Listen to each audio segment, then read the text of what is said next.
Ayan guys, meron na akong content monetization sa Facebook ko, sa pages na account ko.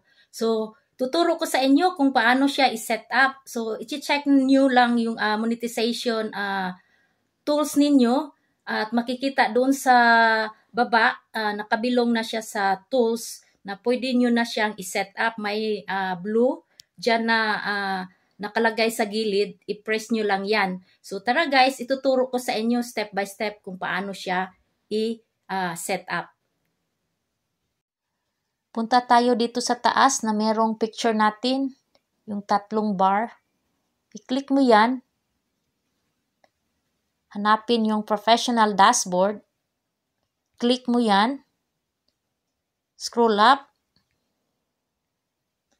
Ayan guys, dito na tayo sa monetization. So, available na yung stars ko, in-stream ad, subscriptions, partnership ads, at may nakalagay na content monetization setup, yung blue.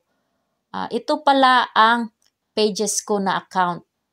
So, set up natin siya. Click natin ang setup. Ayan, nakalagay dito, content monetization. You can experience in-stream ads, ads on reels, and performance bonus as a unified monetization program. Ang ibig sabihin nito na pinagsama na nila yung tatlo sa content monetization. So, isang tool na lang siya. So, ang gagawin ko ngayon, add tool.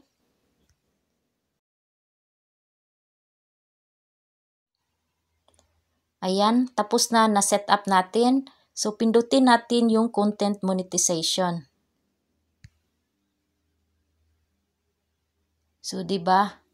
Dito na makikita ang earnings. So, sa ngayon, wala pa kasi kakaumpisa ko lang. So, pwede din akong gumamit ng music. Allowed na ako. Tapos, pwede din akong magka-earn ng money from stories. So, dami ng tools na binibigay sa atin ni Meta. So, kaya nga, mag-ano lang kayo, magtiyaga. So,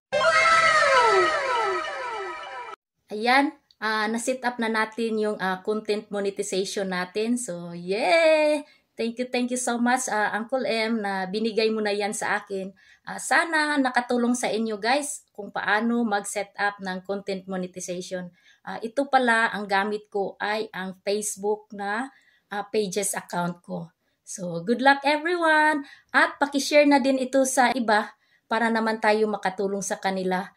Good luck!